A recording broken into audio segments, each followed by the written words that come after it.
Comment ça va? Super contente de te retrouver pour cet épisode de podcast aujourd'hui. Assez sérieux, mais je suis quand même dans une vraiment bonne énergie. Je vais te parler des cœur-en-titre aigus chez plusieurs entrepreneurs. C'est une énergie que j'ai commencé à ressentir depuis quelque temps, puis je trouvais ça important de parler de ce sujet-là. Mais avant qu'on rentre dans ça, parce que ça va être quand même assez profond aujourd'hui, puis je vais te partager une belle réflexion par rapport à ça. Je suis vraiment dans une super bonne énergie, puis je peux comme pas passer à côté de ça. J'ai besoin de t'en parler. Tu le sais que ça fait des mois qu'on travaille sur le processus d'avoir notre maison au Costa Rica. Je l'ai annoncé récemment qu'on avait acheté une maison au Costa Rica, puis toi, tu le sais. Si tu écoutes mon podcast depuis plusieurs mois, tu le sais depuis même avant que je l'aie annoncé sur les réseaux sociaux. Et on était vraiment à la fin du processus. Puis, je vais t'avouer que dans les dernières semaines, ça pas été tout le temps facile parce que il y avait tout le temps des nouvelles étapes supplémentaires. Tu sais, acheter une maison, c'est déjà un processus en soi. Acheter une maison à l'étranger, c'est autre chose. C'est un autre challenge, c'est un autre défi. Puis j'ai eu beaucoup de challenges dans les dernières semaines. Puis le dernier que j'ai eu m'a empêché de dormir un peu parce que j'ai envoyé mon argent au Costa Rica. C'est un gros montant, c'est dans un autre pays. Et la Banque du Costa Rica avait bloqué mes fonds. Puis là, il me demandait toutes sortes de preuves, toutes sortes de paperasses, de papiers supplémentaires que j'avais pas prévus. Fait que ça m'a un peu angoissée, stressée. J'haïs la paperasse en plus. Et là, il fallait tout traduire ça en espagnol. Fait que là, il y avait tout le temps quelque chose. Puis à chaque fois que je donnais les papiers, on me disait, il en manque un, puis il en manque un autre, puis il manque ci, puis il manque ça. Et là, pour vrai, là, ça commençait à me créer du stress, comme je te dis, puis de l'angoisse. Et là, aujourd'hui, la Banque du Costa Rica a débloqué mes fonds et c'est la signature finale. Où est-ce que tu obtiens tes clés, là, pour ta maison, là? C'est aujourd'hui. Bon, j'obtiendrai pas les clés aujourd'hui dans le sens que là, je suis en Espagne au moment où j'enregistre ce podcast-là, mais la maison, elle va être à moi, là. Ce soir, là, on va se faire un petit souper, moi et Phil, vino, blanco, puis plein de bonnes affaires, puis on va célébrer ça parce que, oh my God, c'est fini la paperasse! Alléluia!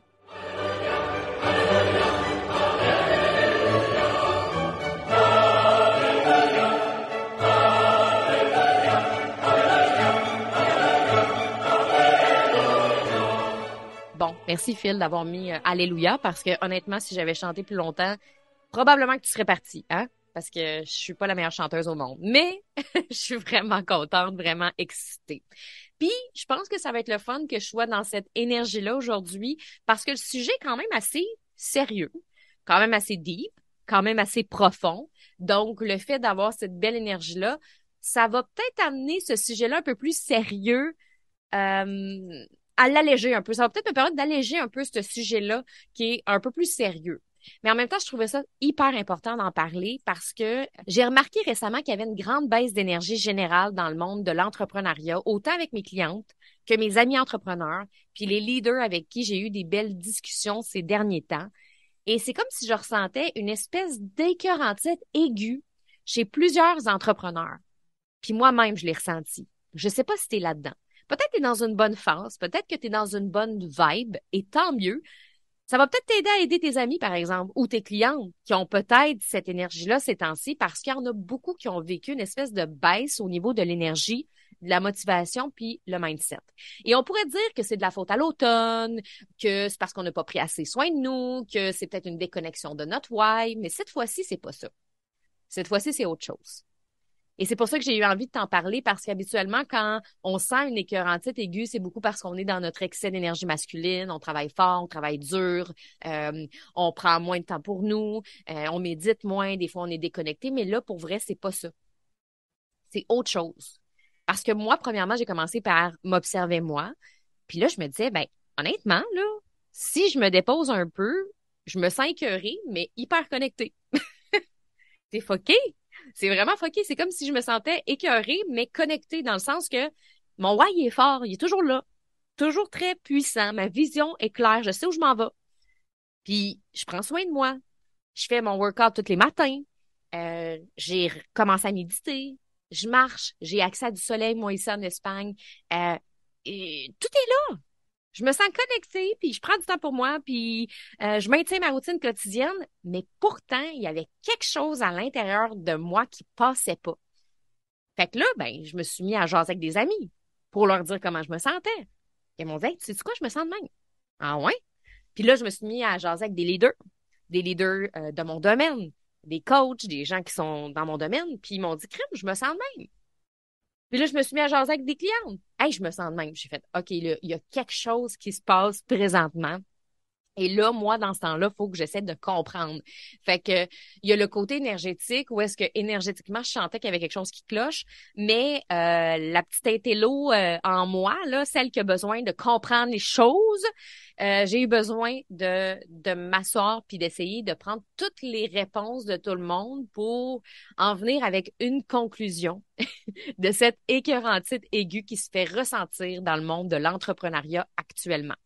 Donc, tu le sais, je suis pas Nostradamus, là. Je suis pas en train de dire que je suis Nostradamus, le nom du gars, là, que je peux pas de dire, là. Je suis pas Nostradamus, là. J'arrive pas avec la réponse absolue qui va changer ta vie, là. C'est ma conclusion personnelle, mais je pense que c'est important qu'on en parle. On en a déjà parlé de ça, mais ça revient très fort en ce moment. Ça revient très, très fort en ce moment. Fait que là, je vais aller approfondir le sujet.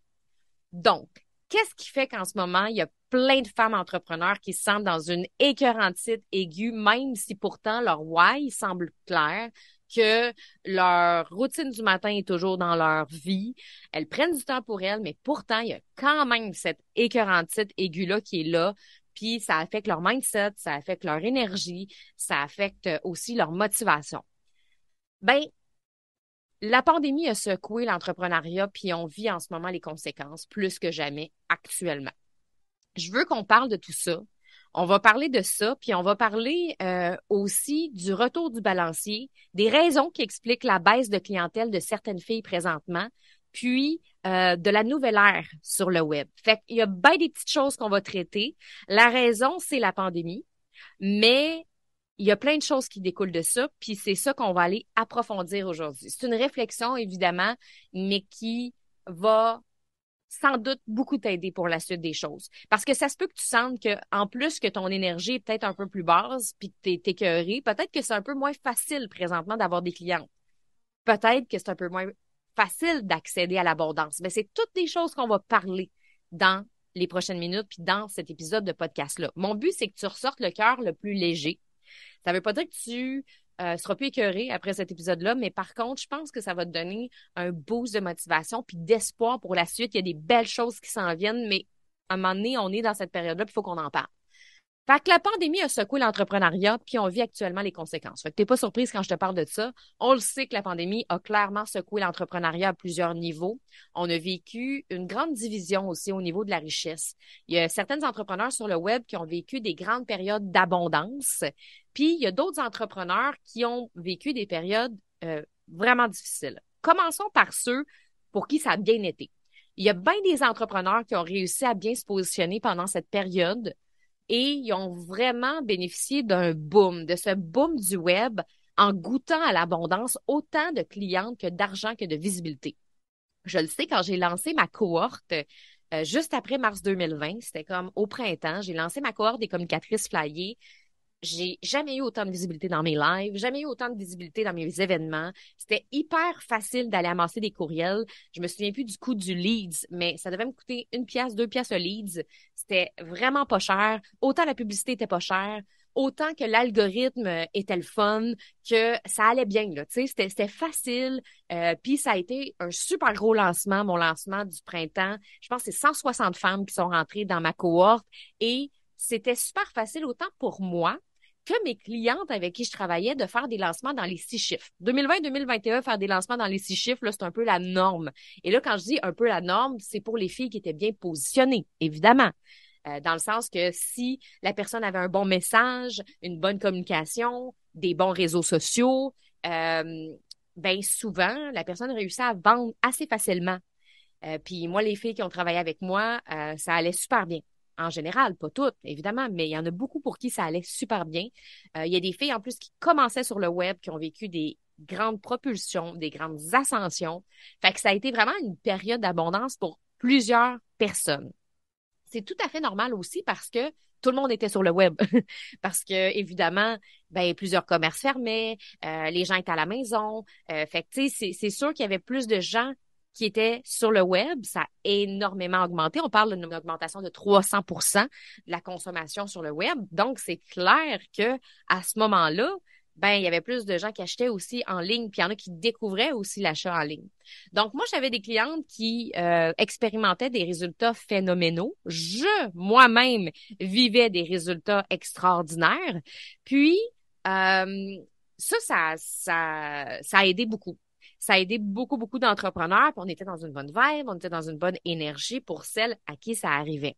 Donc, plusieurs entrepreneurs du web ont vécu des bons succès, des coachs, des formateurs, des enseignants, des thérapeutes, des travailleurs du domaine du bien-être. Et là, on parle toujours des gens qui étaient bien positionnés et tout ça, là, tu sais. Il y en a que pour qui ça a peut-être un peu moins bien marché, mais ceux qui étaient bien accompagnés, qui étaient bien guidés, il y en a beaucoup qui ont eu beaucoup de succès.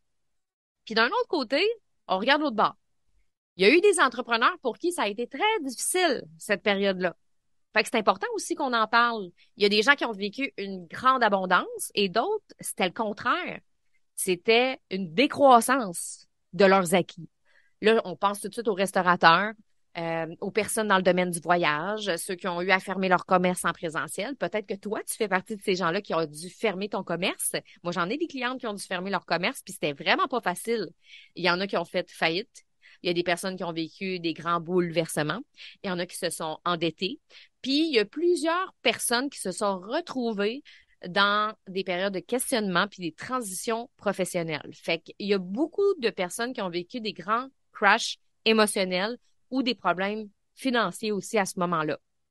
Fait que cette période-là, où est-ce qu'il y a eu une grande division au niveau de la richesse pendant que plein de personnes faisaient beaucoup d'argent, d'autres étaient en train d'en perdre, ça a créé des blessures chez les entrepreneurs. Ça a créé plusieurs blessures, entre autres une blessure d'injustice, mais l'injustice s'est fait ressentir chez les deux camps. Autant moi, des fois, je voyais mon entreprise grossir, grandir, puis toutes mes clientes arriver, puis autant des fois, j'étais comme, ben pourquoi il y en a qu'en ce moment, ils vivent le contraire? Puis ça me venait me chercher dans mon côté sensible, puis ça me faisait chier, puis en même temps, j'étais contente de vivre ça, puis tu sais, c'était comme une grande dualité que je vivais à l'intérieur de moi. Mais comme ça allait bien puis que j'étais occupée, ben j'avais pas nécessairement le temps de le vivre physiquement, tu sais, parce que j'avais tellement de choses à penser puis mettre en place puis let's go puis on entre des nouvelles clientes puis c'est 160 clientes à mon lancement au printemps puis après il y a 160 autres clientes qui est arrivée à l'automne, ça roulait, l'entreprise est en pleine expansion, on ajoute des employés, l'équipe arrive, il y a plein d'affaires qui se passent, tu sais. Donc, j'avais pas nécessairement le temps, moi, de vivre tout ça, toutes ces émotions-là, d'injustice que je pouvais ressentir. Mais imagine ceux qui étaient en train de crasher, comment ils pouvaient ressentir cette injustice-là aussi. Puis en même temps, tu sais, moi, je suis contente quand j'ai des amis qui réussissent, puis que moi, je suis dans une période qui est un peu plus difficile. Ça peut arriver. Puis, tu sais, je veux dire, on a toutes ces périodes-là, tu sais, dans notre vie. Fait que c'est correct, mais en même temps, ça veut pas dire qu'on ressentira pas ça, ce sentiment-là, puis cette émotion-là.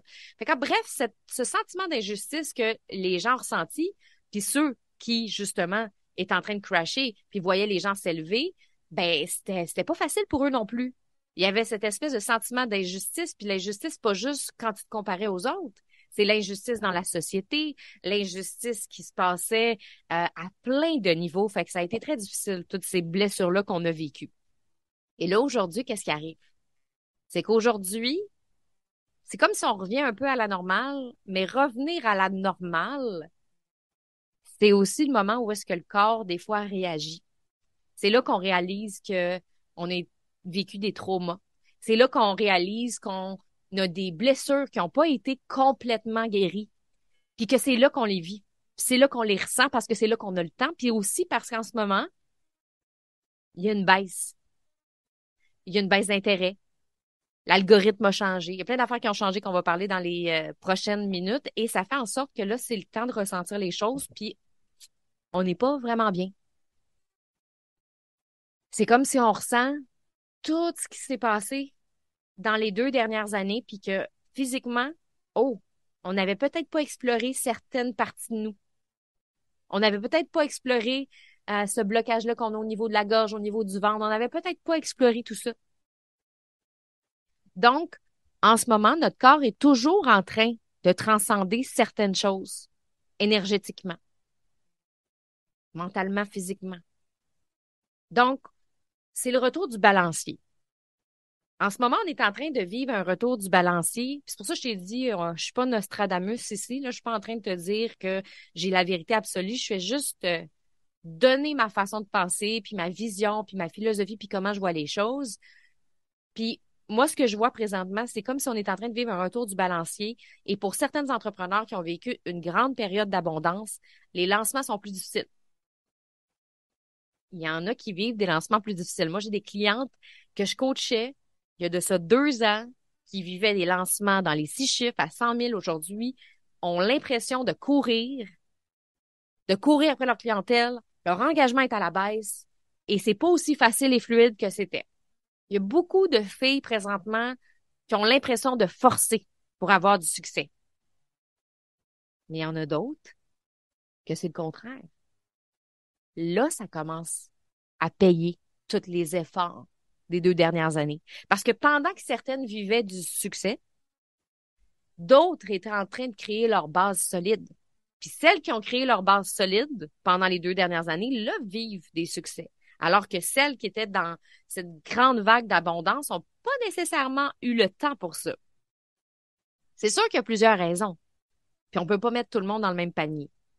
Mais certaines personnes qui ont surfé sur le succès durant la pandémie, comme je disais, ont pris moins de temps pour créer leur base solide.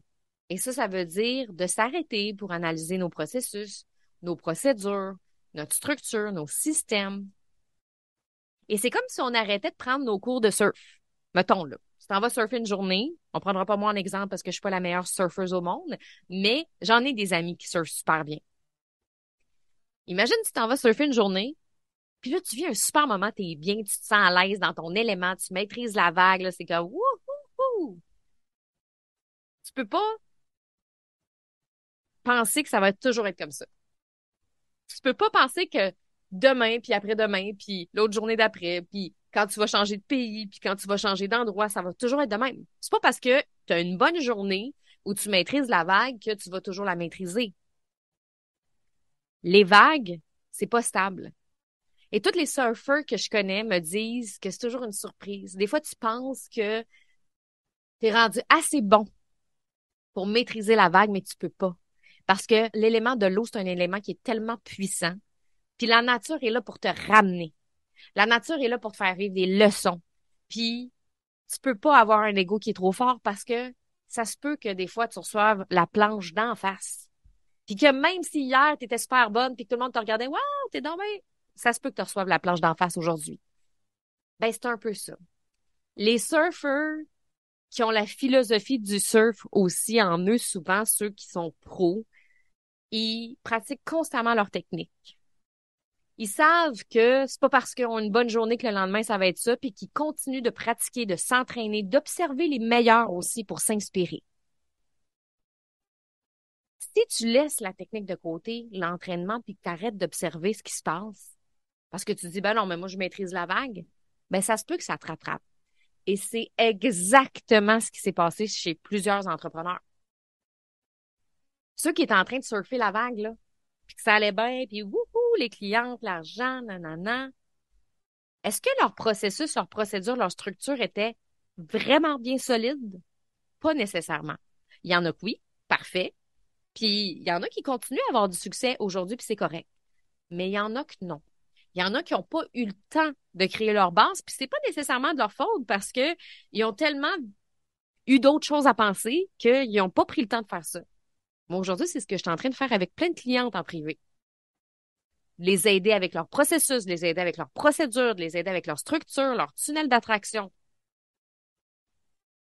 Et ça fait en sorte que ces personnes-là étaient pas assez solides pour vivre ce qu'on vit présentement.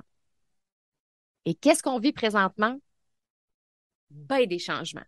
On entre dans une nouvelle ère sur le web actuellement. Il y a beaucoup de changements qui se vont ressentir. On le sent. Énergétiquement, on le sent. C'est pour ça qu'il y en a plein qui sont écœurés.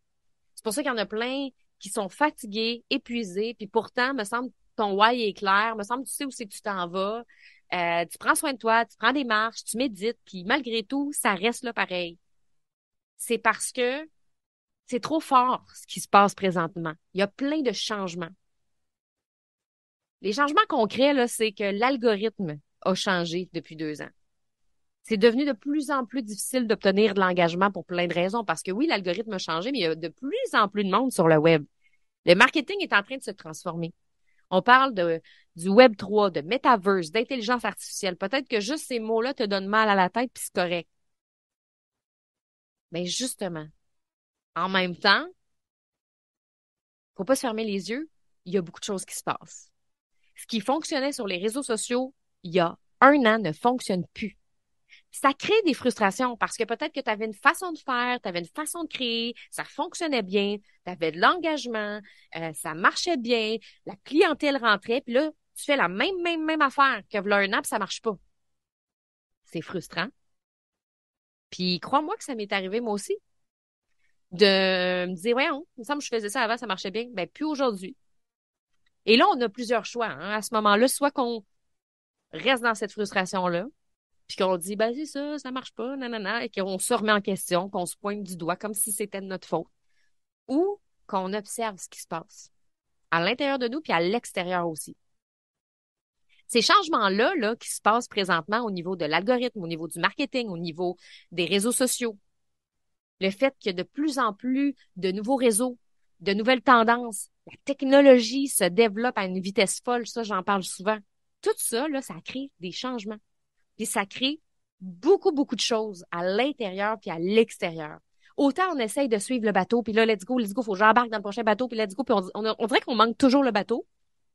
Ça, j'en avais parlé dans l'épisode Attention aux nouvelles tendances, puis j'en ai parlé beaucoup dans les dernières semaines. C'est un de mes messages qui est très fort en ce moment. Puis en même temps, intérieurement, on vit plein d'affaires. Énergétiquement, on se sent squeezé, coincé, qu'est-ce qui se passe? À chaque fois qu'on se sent connecté, on se sent déconnecté le lendemain. C'est comme, c'est pas évident. Et c'est normal, en fait. C'est normal. La technologie se développe à une vitesse folle et notre cerveau n'en peut plus. C'est trop de nouveautés, c'est trop de changements, c'est trop d'informations, c'est très épuisant. Donc, je te rassure aujourd'hui en te disant que t'es pas seul à vivre ça, que je l'ai vécu, que j'ai des amis qui le vivent et même des leaders que tu pourrais même pas t'imaginer que ces gens-là vivent ce genre de questionnement parce que tu sais, ouais, mais elle est bien forte mentalement. Puis cette personne-là, tu sais, ben, je te le dis, t'es pas toute seule à vivre ça. Fait que ça, déjà là, enlève-toi cette pression-là. C'est normal de vivre cette écœurantite aiguë puis vivons-la ensemble. Vivons-la pleinement, mais à un moment donné, faut qu'on s'en sorte aussi. Comme, vis tes émotions. Si t'es fru, sois fru. Si t'es en colère, sois en colère. Si t'es triste, sois triste. Si t'es frustré, sois frustré. Vis-les. Mais, comme dirait François Lemay, après, on switch. Et c'est le temps de switcher avec ce qui s'en vient. Et ce qui s'en vient, c'est ce que je dis qui va s'en venir depuis 1 an. J'en avais parlé dans, je pense, le premier épisode que j'ai fait au début de l'année. Et c'est l'humanisation qui va prendre encore plus d'expansion. Là, c'est important de reconstruire nos bases. Là, en ce moment, dans mon entreprise, avec Business Flyer, on est en train de tout refaire les processus, de tout refaire les procédures, toutes les structures. En fait, on commence pas de tout à zéro, mais on optimise les processus. Même mes tunnels, les tunnels d'attraction client, tout est en train de changer, là. Et l'humanisation des processus, c'est devenu la priorité. On a besoin de parler avec des humains quand on achète quelque chose. On a besoin de ressentir la proximité avec la personne avec qui on achète. Se mettre de l'avant, je le dis souvent, mais se mettre de l'avant n'est plus une option. C'est devenu une obligation, presque. Évidemment, c'est toi qui décides. Mais en même temps, c'est devenu important dans cette ère-là qu'on est en train de vivre. Parce que les gens ont besoin de contact. Les gens ont besoin de savoir à qui ils achètent. Ce qui est arrivé là pendant la pandémie, c'est que beaucoup de personnes ont acheté rapidement. Il y avait beaucoup d'achats instantanés. Il y avait beaucoup de peur aussi, de fear of missing out. Tu sais, genre, c'est le temps là, que je vive un changement, une transformation. Les gens avaient beaucoup de questionnements. Fait que c'est ce qui fait aussi que les gens achetaient plus. On avait besoin aussi de s'acheter plus à ce moment-là parce qu'on vivait plein d'affaires. Fait que les gens s'inscrivaient plus à des formations, les gens achetaient plus de produits, les gens achetaient plus de services. Et là, le processus d'achat est en train de changer. Plusieurs personnes prennent plus de temps avant d'acheter, prennent plus le temps de réfléchir, de magasiner même. Ce qui peut être un désavantage quand on est habitué de faire des ventes plus rapidement. Par contre, la fidélité est en train d'augmenter. Ça, j'en avais parlé dans un autre épisode, ce qui veut dire que les connexions puis les conversions qui se font sont plus profondes aujourd'hui. Puis moi, ça, je trouve ça positif parce que je le sens en ce moment que les gens qui viennent vers moi, c'est exactement les bonnes personnes. J'accueille beaucoup de nouvelles personnes dans mes coachings privés ces temps-ci parce que les gens ont besoin de ça aussi. Les gens ont besoin d'être proches de moi. Les gens ont besoin de proximité, de connexion. Ils ont vraiment besoin de ça. Fait que, tu sais, c'est sûr que mes coachings privés, là, en ce moment, il y a plein de monde qui viennent vers moi. Soit pour le VIP où les filles ont 6 mois d'accès à moi en audio. Le mentorat flyé aussi fonctionne très bien où des filles peuvent être coachées par moi pendant 1 an. Puis, quand les filles viennent vers moi pour avoir ces coachings-là, là, je le sais tout de suite, je le sens tout de suite que ces filles-là, elles savent où est-ce qu'elles s'en vont. Elles savent ce qu'elles veulent, ce qu'elles ne veulent pas. Elles ont déjà écouté mes podcasts, elles savent qui je suis, elles sont prêtes parce qu'elles ont pris le temps de connecter avec moi avant de me contacter. Fait que, il y a quelque chose de beau là-dedans que si je regarde dans mes débuts, là, quand j'ai commencé à vendre mes formations, là, si on recule, il y a de ça 4 ans, 5 ans. Pour vrai, j'avais un melting pot de monde complètement différent et c'était pas nécessairement toujours mes clientes idéales. C'est sûr qu'il y avait le message qui était peut-être pas aussi clair qu'aujourd'hui, mais aussi, c'est que dans ce temps-là, les gens achetaient vraiment différemment. Il n'y avait pas besoin de te connaître tant que ça pour acheter. Tu sais, il y avait beaucoup d'intuition, de spontanéité, d'instantanéité. Et là, ça a changé. Là, les gens veulent te connaître plus avant d'acheter autant des produits que des services. C'est sûr que le temps d'achat, le temps de conversion pour des produits est plus court que le temps de conversion pour un service ou une formation, ça c'est sûr, mais en même temps, les gens ont quand même besoin de connecter aujourd'hui. Donc, c'est le moment idéal. Je l'ai déjà dit. Je ne sais pas si dans quel podcast, si c'est au mois d'août ou bref, c'est le moment idéal, si ce n'est pas déjà fait, de créer un canal de communication pour augmenter sa notoriété et sa crédibilité. C'est pas pour rien que j'ai fait venir Marco Bernard récemment, parce que je le sais qu'en ce moment, c'est un bon moment pour créer un podcast. Parce que le podcast, c'est un endroit où est-ce que tu peux connecter avec ton monde plus longtemps que 3 secondes et quart dans un Reels. Parce que même si les Reels pognent, c'est pas avec ça que les gens vont acheter. Ils ont besoin d'aller plus loin. Ils ont besoin de te connaître plus. Donc, c'est un bon moment pour développer un podcast. Ça peut être une chaîne YouTube aussi. La chaîne YouTube, c'est souvent une belle, belle, belle porte d'entrée pour les gens qui ne te connaissent pas. Puis, ce qui est le fun avec la vidéo, c'est que les gens peuvent vraiment connecter avec ta personnalité. Il y a vraiment quelque chose de beau là-dedans. Tu sais, moi, je le vois déjà depuis que j'ai lancé la web série. Premièrement, ça a été assez rapide, les visionnements de la web série. Aussitôt que j'ai sorti l'épisode 1, déjà, après 48 heures, on avait 500 personnes qui avaient visionné la vidéo. Puis, on n'a pas fait de pub, là. Tu sais, il n'y a pas de publicité pour ça payante, là. C'est vraiment que du organique. Fait que l'intérêt de voir ce qui se passe dans ma vie, elle était là, tu sais, de voir comment elle vit ça, sa vie de nomade, puis comment elle vit ça, ses voyages. Puis, il y en a plein qui m'ont écrit, Hey, c'est le fun, Steph, parce que j'ai vu une autre facette de toi dans cet épisode-là. On touche à ta vulnérabilité, on voit tes défis, tes challenges, chose que des fois, on va peut-être moins voir ailleurs.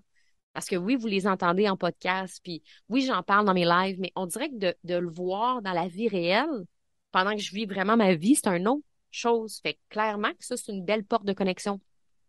Fait que la chaîne YouTube, ça peut être un podcast, ça peut être aussi un blog. C'est à toi de choisir où est-ce que tu es bien. Tu peux décider aussi de faire ça dans un groupe Facebook, mais il faut que les gens passent du temps avec toi. Plus que 20 secondes. Plus que 20 secondes dans un Reels. Donc, avoir un endroit pour connecter plus longtemps avec ta cliente. Puis c'est intéressant parce que j'ai justement une de mes clientes qui me disait en privé hier, elle me disait, je le sais qu'il faut que je crée un canal de communication long. T'arrêtes pas d'en parler dans tes formations, puis t'arrêtes pas d'en parler, puis je veux dire, je le sais. Mais est-ce que je suis prête pour ça? Est-ce que mon message est assez clair? Est-ce que ma cliente est assez claire et tout ça? C'est sûr que la première étape, c'est de clarifier sa clientèle cible et son message. Oui, c'est important. Mais est-ce que tu dois attendre que ce soit parfait et clair à 100%? La réponse est non. Parce que de toute façon, le temps que les gens suivent ta chaîne YouTube, le temps que les gens suivent ton podcast, le temps que les gens suivent ton blog, ben, au début, ça prend quand même un certain temps avant que les gens voient ce que tu fais. Fait que le temps que les gens voient ce que tu fais, tu as le temps, toi, de faire évoluer ton message. Donc, attends pas. Débute dès aujourd'hui. Si tu écoutes mon épisode 1 de mon podcast, puis il y en a qui commencent avec l'épisode 1, là. Si tu écoutes l'épisode 1 de mon podcast, ben clairement que l'épisode 1 est complètement différent des épisodes que je fais aujourd'hui. Avant, mes épisodes duraient 10 minutes, max. Aujourd'hui, ça peut durer 20, 30, 45 minutes. En plus, j'avais pas le petit côté énergétique, spirituel. Je parlais pas de féminin sacré. J'étais très, très, très concrète, puis je parlais pas de mes affaires.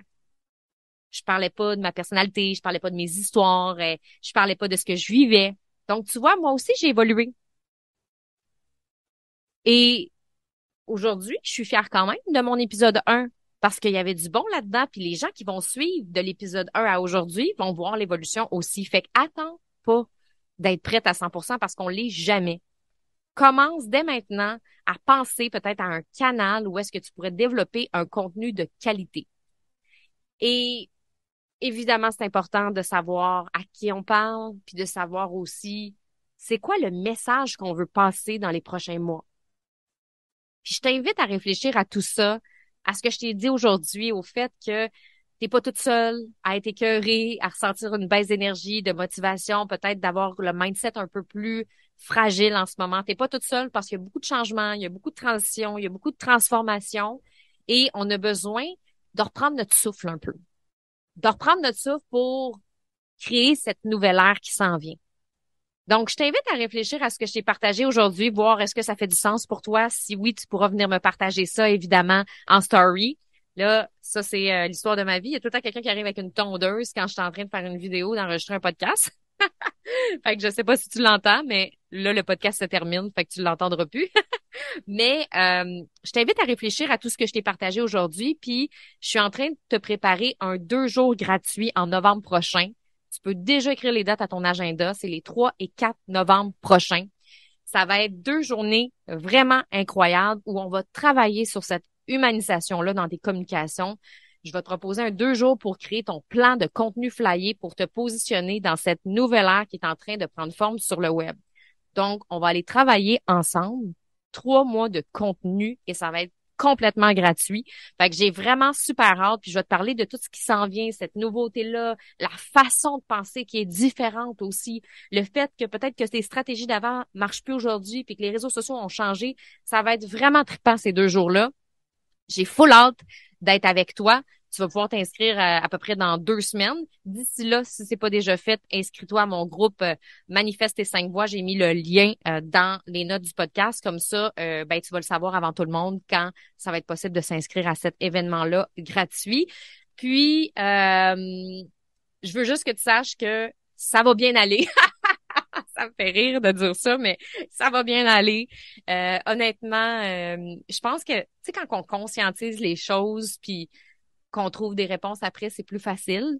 Fait que je sens vraiment qu'il y a quelque chose de beau qui s'en vient. Puis je suis excitée de la suite du nouvel ère parce que ça a tellement été rapide tout ce qui s'est passé que justement, là, on veut retrouver un petit peu plus de slow. On veut retrouver un petit peu plus de confort, de proximité. Puis c'est positif. C'est très, très positif. Fait que moi, je suis vraiment contente. Puis je le sais que À ma prochaine cohorte, par exemple, des communicatrices flyées qui va être lancée en novembre, là, les filles qui vont être là, c'est exactement les filles que j'ai de besoin. Je suis vraiment comme super excitée de ça, de ce qui s'en vient, de la façon de connecter qui va être différente, mais tellement plus vraie, puis tellement plus transparente. Fait que voilà. Alors, je te souhaite une bonne semaine, puis nous, on se retrouve la semaine prochaine pour un autre épisode de podcast. Oublie pas de faire ton 5 étoiles sur Apple Podcast pour faire connaître l'épisode, pour faire connaître le podcast. Merci aussi pour toutes les filles qui partagent le podcast dans des groupes Facebook d'entrepreneurs. J'apprécie. Je vois mon nom souvent. Presque à chaque semaine, puis ça me touche à chaque fois. Fait que merci beaucoup d'être là, d'être aussi fidèle parce que hein, la fidélité, j'en ai parlé, c'est quelque chose qu'on va voir de plus en plus dans les prochains mois pour ceux qui vont bien travailler leur communication puis leurs réseaux sociaux. Puis on se dit à bientôt!